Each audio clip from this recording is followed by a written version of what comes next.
গ্রামের এক কোনায় ছিল রফিক মিয়ার ছোট্ট একটা সংসার। কৃষিকাজ করে কোনোরকমে চলে তার দিন।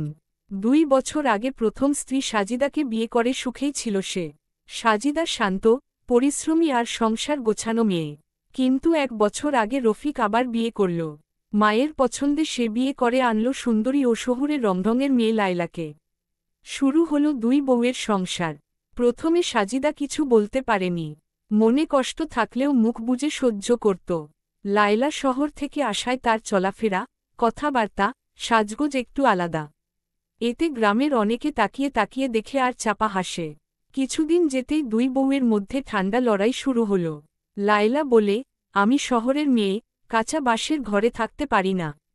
আমার জন্য আলাদা ঘর দরকার। সাজিদা মুখে কিছু বলে না, চোখের পানি মুছে নিজের কাজে লেগে থাকে। রফিক 2 বউয়ের মধ্যে কোনোটাকেই কষ্ট দিতে চায় না। সে চেষ্টা করে দুজনকেই খুশি রাখতে। কিন্তু সংসারে যখন 2 মন, তখন ঝামেলা হতেই থাকে।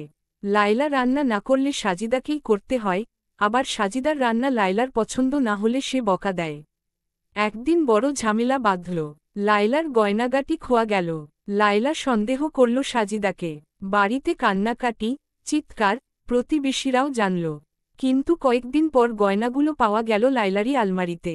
ভুল করে অন্য কাপড়ের সঙ্গে রেখে দিয়েছিল সে। তখন সবাই বুঝল সাজিদা নির্দোষ। এই ঘটনার পর রফিক বুঝল, সংসার শুধু সুন্দর মুখ আর বাহারি সাজে টেকে না। সেখানে প্রয়োজন বিশ্বাস, সম্মান আর ভালোবাসা। সে লায়লাকে বুঝিয়ে বলে, সংসার মানে লড়াই না, সহমর্মিতা। তুমি সাজিদার মতো ধৈর্য ধরো, দেখো সংসার কত সুন্দর হয়। লায়লা কিছুটা বদলাতে শুরু করল। সময়ের সাথে সাথে সে বুঝল সাজিদা যতই সাধারণ হোক, তার মতো মন বড় আর দায়িত্বশীল হওয়া কঠিন। দুজনের মধ্যে ধীরে ধীরে বন্ধুত্ব গড়ে উঠল।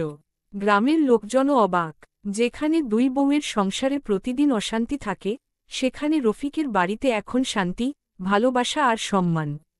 2 বউ একসঙ্গে হাঁস মুরগি পালন করে, বাগান করে, আবার সন্ধ্যায় উঠানে বসে গল্প করে।